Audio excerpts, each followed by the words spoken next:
it's Laura Becker from Laura Becker Glass. Welcome to my channel. And I'd firstly like to say Happy New Year to everyone. I wish you all a very healthy and Happy New Year. Today I have the second portion of the sunflower video. Obviously the client went for it. So in this video I've slowed the process down so you can get a real idea of how long sometimes some of these processes take. So get yourself a nice hot cup of coffee or tea and enjoy the process. Thank you.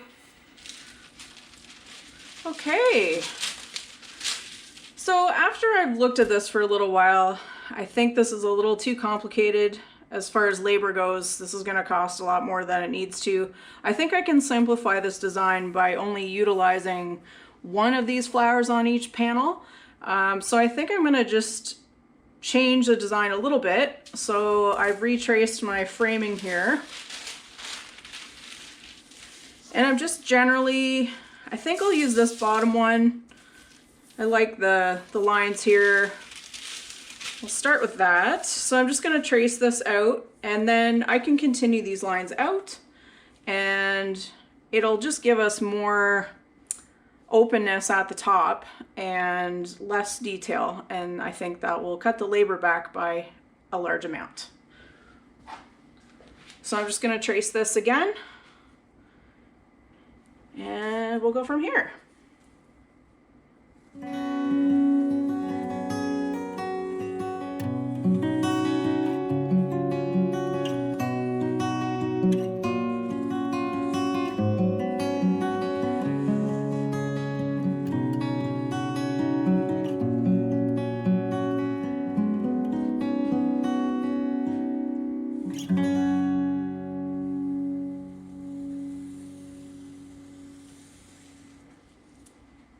Alright, pretty happy with how that looks. And then I'm going to just switch this up a little bit. I'm going to use this one. It's a little more complicated than that, just to keep them sort of similar. But I'm going to spin the whole thing around and work on this side. So again, I'm going to continue these lines and simplify the top there.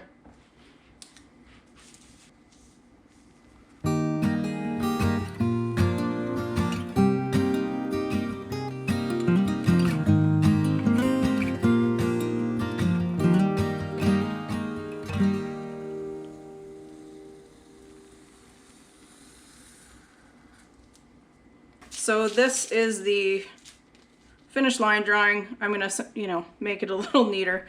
But this is a general design. So I think this is good. We've got a good chunk of design going on. There's a lot of negative space or clear. And I think it'll be nice. So I'll color it and we'll go from there. Here we are with the finished general idea of the colors. Obviously these are the dark brown. I just wanted to show you what I showed the client. So I took a photograph of just the glass pieces and then I colored everything yellow. So there's two types of yellow. I decided to go with a second petal and then the rest will be clear. So these will all be clear and the background glass will all be colorless as well. Sorry, I keep saying clear and I mean colorless. So colorless, yellow, browns, and this will be heavily textured. So a lot of light will come in. It will be difficult to see in or out any details. And I showed the client loved it, and I'm going to go ahead and start production. Okay, the next step in the process is creating the pattern that I'll cut the glass from. I'm just going to make some quick arrows on here to designate which direction the glass grain is going to go. So I will go in an outward pattern for the petals, something like this. And for the background, I'm just going to go probably horizontal. Either all horizontal or all vertical, but likely I'll go horizontal. I don't know. It seems like a good decision. I've made a pattern, which will just, I quickly traced over top. And these are the pieces that I'll cut out or put the glass over top and trace and cut the glass from there. So that's the next step. And I'll start with the left-hand side. This is number 1 and number 2. It doesn't really matter which window goes into which. The client can play with which direction they want it. There isn't a right side up or right side down because they're exactly the same size. That will be up to them to decide. So I'll call this number 1 and this one number 2 because we've got 1 here and 2 here. Wow, the logic. So I'll get to doing that and we'll show you the next step.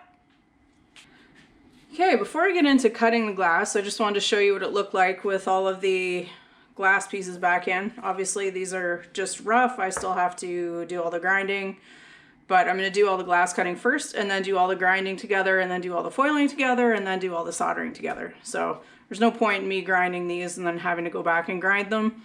So I'm leaving everything rough at this point. I thought I would show you the glass choices so you have an idea of how this is going to look. It's really difficult to tell when you see the glass how it's all going to look together, and it kind of looks like a bit much until you see it finished. Some of these textures are pretty heavy.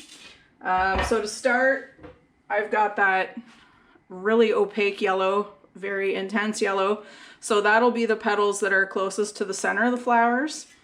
Then I have one that's a little more, it looks caramely, but when you see it in the light, it really picks up this gold and it matches really nicely with the brown bottles as well as this yellow. It looks a little less intense in the light, but you see it together. So some things look kind of clashy until you see it in the light.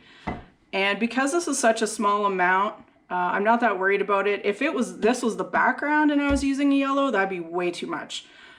So that's when I'm looking at design, I'm thinking of the textures of the glass and how much, you know, proportion wise, so it doesn't look like crazy.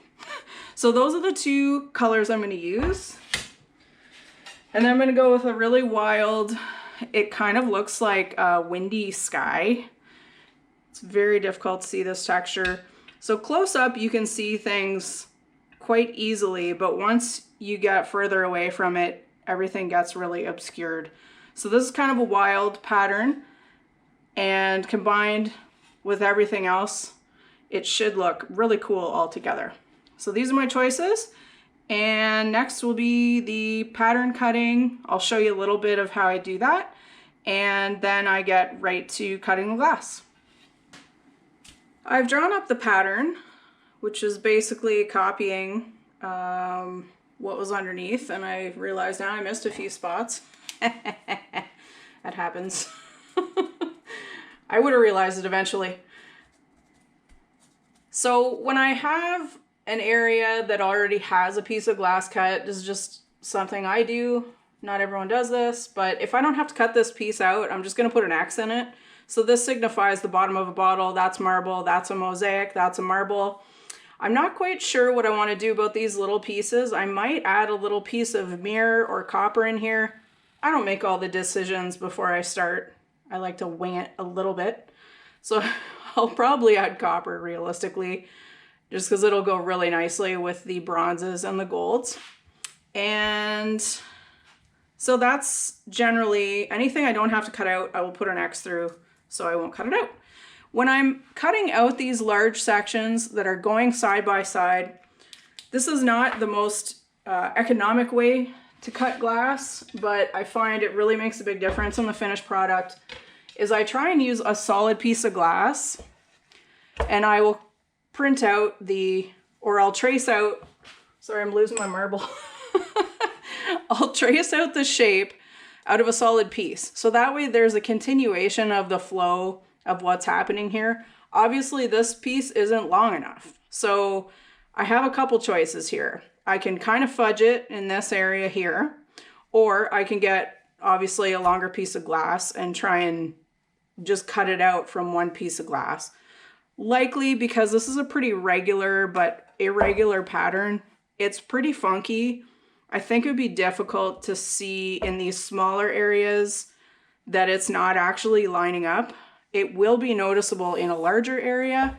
So I would definitely try and keep these 3 together from the same piece. And then I might, you know, do these bottom pieces all together and then just do these separately.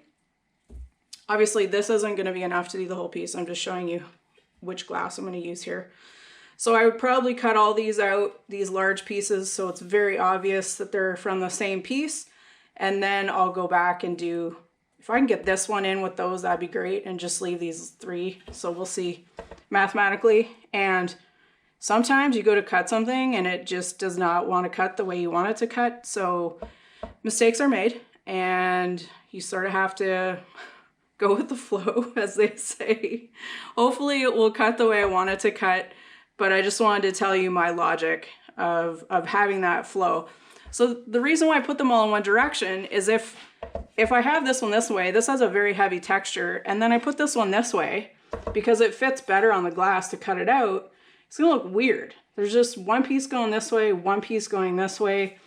And especially if I'm trying to get it to look unified, it really makes a difference to have all of the grain going the same way. Not all glass has a grain. I tend to use more heavily textured things that absolutely have a grain because I like to show the movement of the glass.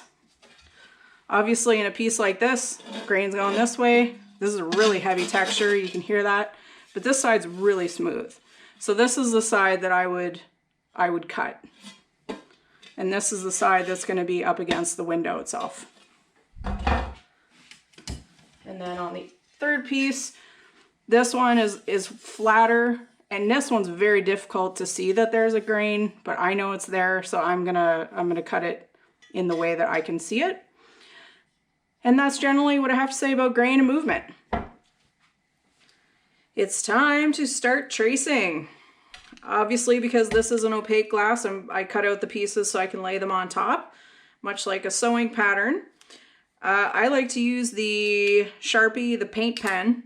This does not come off if you let it dry. When you're using the grinder, it tends to stay on the glass pretty well.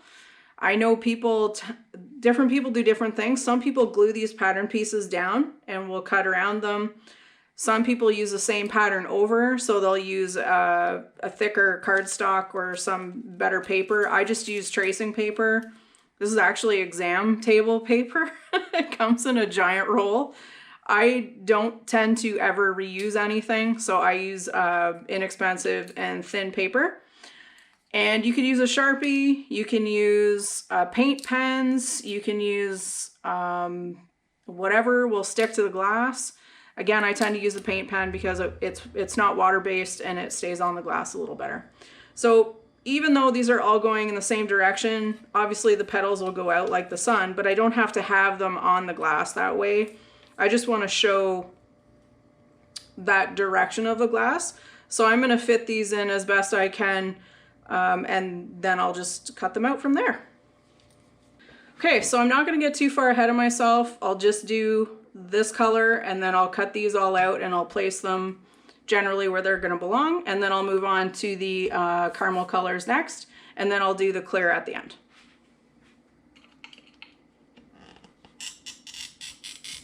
Such a good sound.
Okay, now that I've traced this out, I realize I probably should cut out the ones from the other pattern to make sure that I have enough glass. I like to do this to myself. I like to really almost run out and possibly have a catastrophe almost every time I do a project. So I'm going to label these, and I'm just going to put 1 on all of these so I know that they're for the first flower. And then I'm going to quickly do a side move and finish the pattern for the other one so I can cut out those pieces to make sure that I'm not going to have all of the petals but 1 or 2. Don't ask me why. I may have done that before. So I'm going to take a sideways move and you'll see me back in a minute. I just wanted to point something out. Many people, when they're designing their pieces, actually are very deliberate about which part of the glass that they use and how that piece is going to look for each part. I'm going to try and tip this a little bit, take the glare off, but as you can see, the top part looks very dark and the bottom part looks very white, and it looks like completely different colors. But in the light, the darkness is on the back on this side, and on this one, the lightness is in the back, so it kind of evens itself out.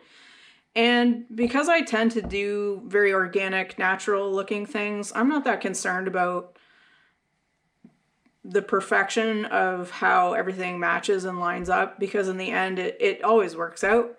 When it comes from the same piece of glass, they have the same colors in there and they swirl it, and in the end, it does have the same overall tone.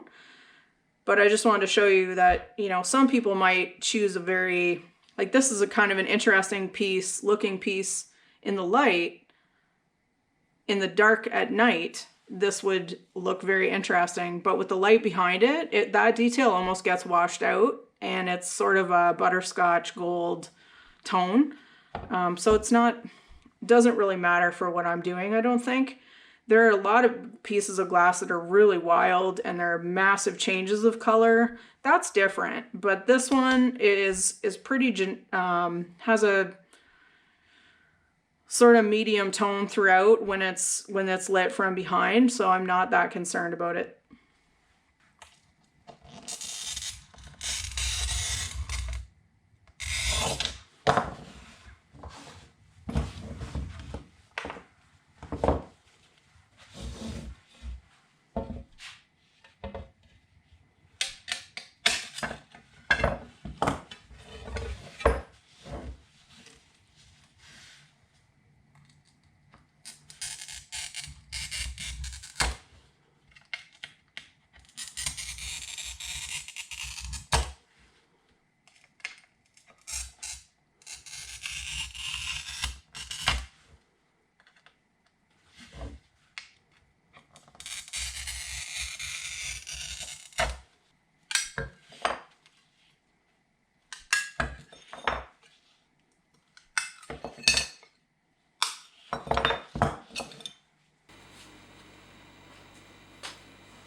Here is the selection for the background glass.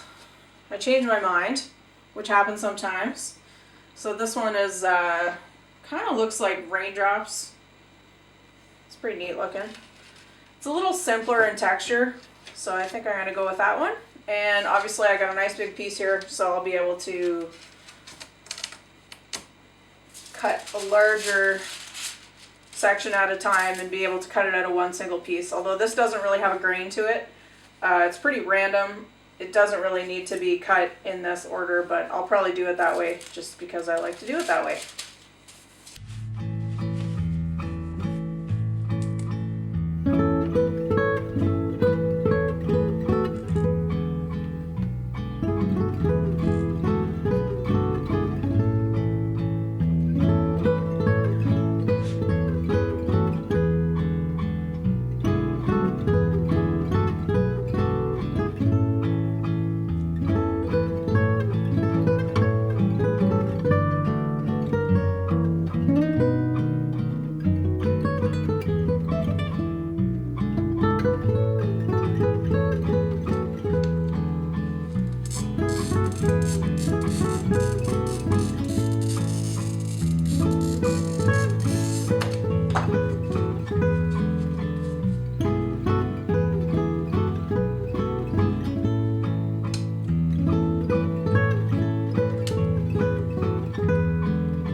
1, 2, 3, 4.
Thank you for watching the video. It was great to see you again.